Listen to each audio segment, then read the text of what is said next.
I love policy and impact.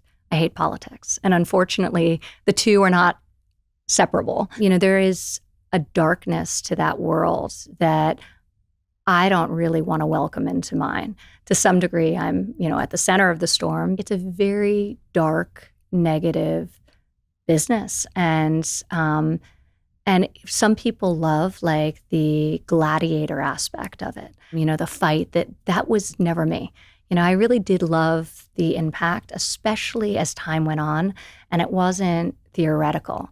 Like people would walk up to you and say, the child tax credit, or the fact that I was able to advocate successfully for getting paid family leave for our federal workforce, the largest employer in the country, or the first national paid family leave tax credit, or things like this that people benefit from, and then they tell you that. And it feels really good.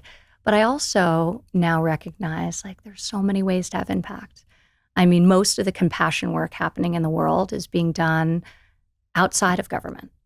And I also, when you take like ambition and ego and all these things out of it, like I'm just not a believer that, impacting one life in your community matters less than doing things with greater scale, both for your own heart and like for the world. So I think there are a lot of sort of micro ways you can impact, just, volunteering locally with your kids, setting a good example for them. And I'm so proud of the frequency in which they want to volunteer with me, and it's their idea, as opposed to mine, and how it's become internalized as part of our life as a family. And then there are huge things, huge ways you can catalyze positive change through work in the private sector. So I think the impact I really loved, and hopefully I'll live a life that continues to be impactful regardless of where I do it.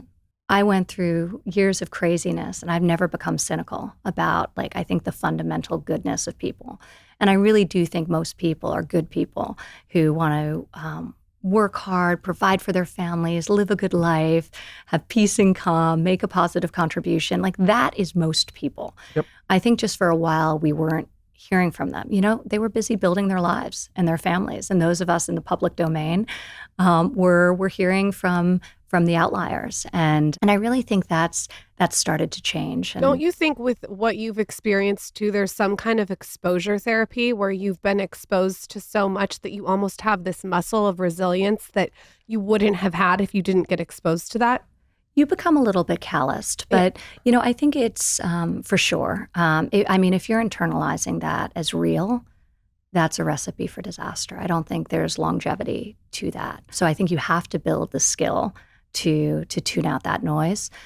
I also just think about, I chose, and it was at like the most volatile time. I made a conscious effort just to like live in alignment with my own values and not allow like the outside world to tell me how I should be and what I should be.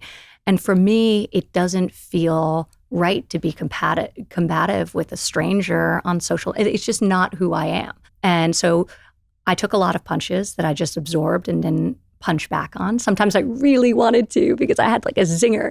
I'd even write it out. But at the end of the day, I never pressed send. And I always felt good about that. And I now look like I try to live my life in a way that models for my children how I want them to be. Like that's all I can do. I can't, change anyone else. I can just live in a way that I'm proud of. And I'm really proud that I lived through a very emotional time where people were not their best selves.